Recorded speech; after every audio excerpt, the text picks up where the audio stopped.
कल मेरी पहली अवार्ड ಚಾನ್ಪಾಶ್ ಅವರೇ, ಶಿಸ್ತಿನ ಕ್ರಮ ಕಾಂಗ್ರೆಸ್ ಜರುಗಿಸಿದ್ದೇ ಆಗಿದ್ದು. कल मेरी पहली अवार्ड नाइट थी एंड ಚಾನ್ಪಾಶ್ ಅವರೇ, ಶಿಸ್ತಿನ ಕ್ರಮ ಕಾಂಗ್ರೆಸ್ ಜರುಗಿಸಿದ್ದೇ ಆಗಿದ್ರೆ ಕಾಂಗ್ರೆಸ್ ಪಕ್ಷದಲ್ಲಿ ಇವತ್ತು ಯಾರು ಅರ್ಧಕ್ಕರ್ಧ MLA-ಗಳಾಗಲಿ ಅಥವಾ ನಿಮ್ಮ ಕಾಂಗ್ರೆಸ್ ಪಕ್ಷದಲ್ಲಿ ಅಭ್ಯರ್ಥಿಗಳೇ ಇರ್ತಿರ್ಲಿಲ್ಲ.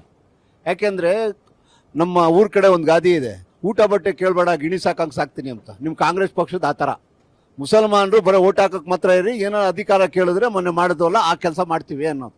ನಾನೇನು ಮಾಡೋದು, ನಾನೇನು ಹೇಳೋಕೆ ಇಷ್ಟಪಡ್ತೇನೆ, ಯಾವ ಕೆಲಸ ನೀವು ಜಬ್ಬಾರ್ ಅಹಮದ್ರಿಗೆ ಮಾಡಿದ್ರಾ, ಯಾವ ಕೆಲಸ ನಸೀರ್ ಅವ್ರಿಗೆ ಮಾಡಿದ್ರಾ, ಆ ಕೆಲಸ ಇದಕ್ಕಿಂತ ಮೊದಲು ಯಾರು ಪಕ್ಷ ವಿರೋಧಿ ಕೆಲಸವನ್ನು ಮಾಡಿದ್ರೆ ಅವ್ರಿಗೆ ಯಾಕೆ ಮಾಡಿಲ್ಲ?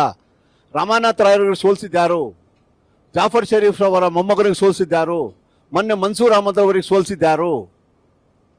5 ಜನ ಸಮ್ಮಿಶ್ರ ಸರ್ಕಾರವನ್ನು ಬೀಳಿಸಿದ್ಯಾರು? ಪರಮೇಶ್ವರ್ ಅವ್ರನ್ನ ಸೋಲಿಸಿದ್ಯಾರು? ಪರಮೇಶ್ವರ್ ಅವರನ್ನ ಕೊರಟಗೆರೆಯಲ್ಲಿ ಸೋಲಿಸಿದ್ಯಾರು?